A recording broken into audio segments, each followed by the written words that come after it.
नमस्कार, my Lord में आपका स्वागत है। बरसों से चली आ रही या फिर यूं कहें पूर्वजों के जमाने से शुरू हुई दहेज प्रथा किसी क्रूर सत्य से कम नहीं है।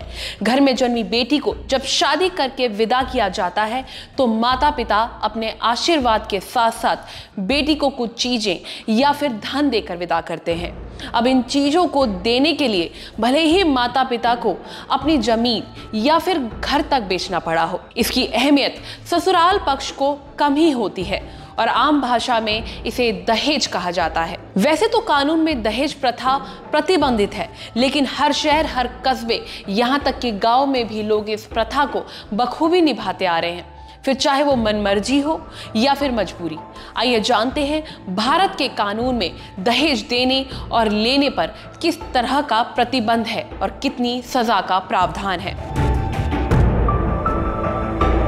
दहेज प्रतिषेध अधिनियम की धारा 2 में दहेज की परिभाषा दी गई है, जिसके मुताबिक एक पक्ष जब दूसरे पक्ष को संपत्ति या फिर बहुमूल्य सुरक्षा के रूप में कोई चीज देता है तो उसे दहेज कहते हैं और ये शादी से पहले या फिर बाद में या फिर शादी के दौरान दिया जाता था, जिसे प्रतिबंधित कर दिया गया है।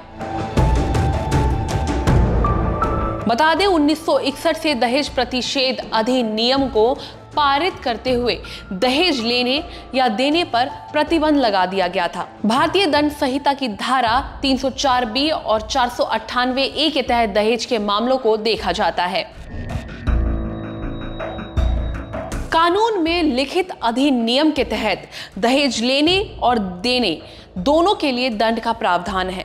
इतना ही नहीं, दहेज देने या लेने के लिए उकसाने पर भी सजा हो सकती है। इस धारा के तहत दोषी ठहराए जाने वाले व्यक्ति को 5 साल की कैद और 15,000 के जुर्माने का प्रावधान है।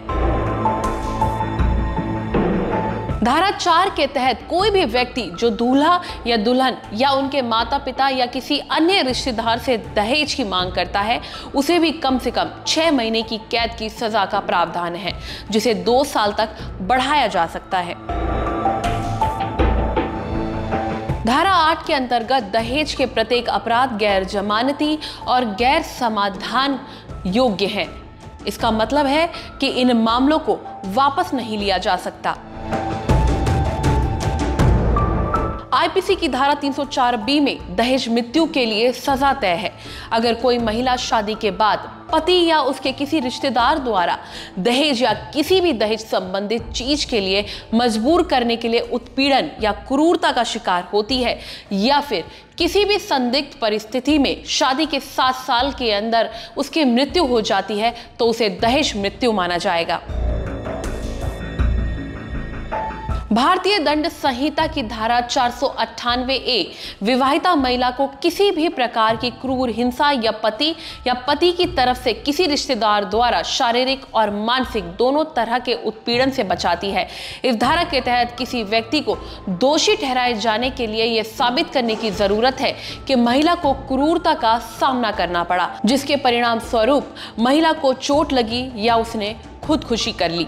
हमारे लिए ये जानना जरूरी है कि आधुनिक भारत यानी मॉडर्न इंडिया भी दहेज से अछूता नहीं है। राष्ट्रीय अपराध रिकॉर्ड ब्यूरो की एक रिपोर्ट बताती है कि साल 2017 से 2021 के बीच देश भर में लगभग 34,000 हत्याएं ऐसी हुई जिसकी वजह दहेज था। अब अंदाजा लगाया जा सकता है कि दहेज प्रथा किस हद तक समाज में हावी है। समाज में जागरूकता ही इस प्रथा का खात्मा कर सकती है। इस तरह की कानून से जुड़ी जानकारियों के लिए देखते रहिए माय लॉर्ड।